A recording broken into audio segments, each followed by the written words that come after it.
Hi there. Budget 2020 has been presented by the Finance Minister. Now, was it an always you first budget? Let's go through some of the finer points to find out what the common man had in store in this year's budget.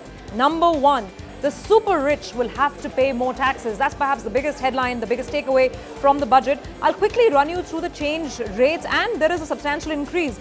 Now, if you are earning income between 2 crores and 5 crore, then the effective tax rate now stands at 39%, and that is because the surcharge that's being levied has been increased from 15% to 25%.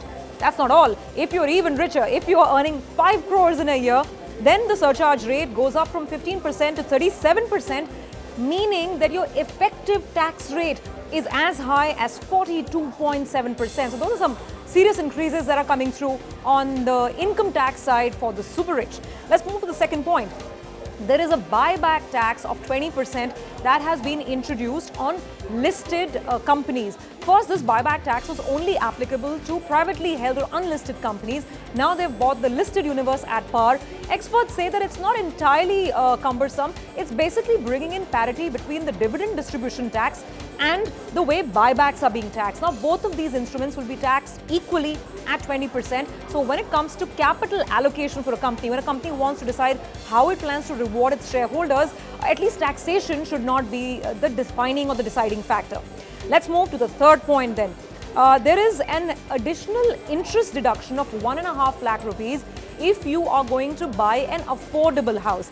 Basically, the limit was 2 lakh rupees on deduction earlier. That gets hiked by 1.5 lakh rupees. But there are certain caveats here. First of all, as I said, this is only applicable to affordable house home loans, which means that the cost of the house should be less than 45 lakh rupees, and also it is applicable on home loans which are taken before the 31st of March 2020. So if you're looking at tier 2, tier 3 cities, if that's where your idea of buying a house is, then there's some relief that's coming your way. Number 4, and this is an interesting one, PAN and Aadhaar have been made interoperable. What that means is that now both of these identification documents can be used. Let's say you don't have a PAN card, but you want to file obviously your taxes and your tax return.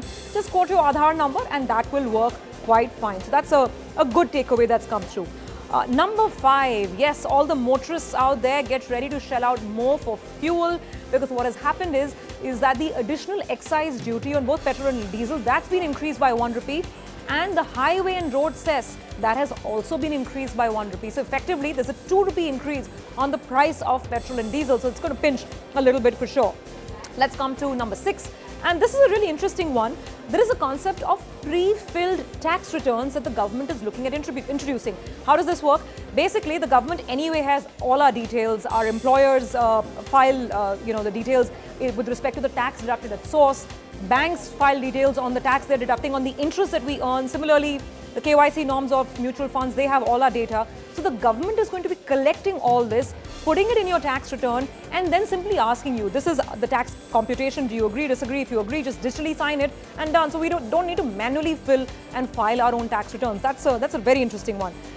Point number 7, and again, this is in sync with the government promising to ease the compliance burden, to make the whole tax administration less onerous. What they're saying is that e-assessment, if there is an assessment of your income tax return, it's an e-assessment, then the whole idea is to reduce the interface, the human interface between the taxpayer and the government. So it's essentially going to be an algorithm or a computer that takes up a random query. It is to take away biases, human biases, investigating officers, too much of scrutiny that could perhaps influence the outcome of such an assessment. So those are some of the key takeaways from the personal finance standpoint in Budget 2020. Thank you very much for watching. This clip has been powered by IDFC First Bank.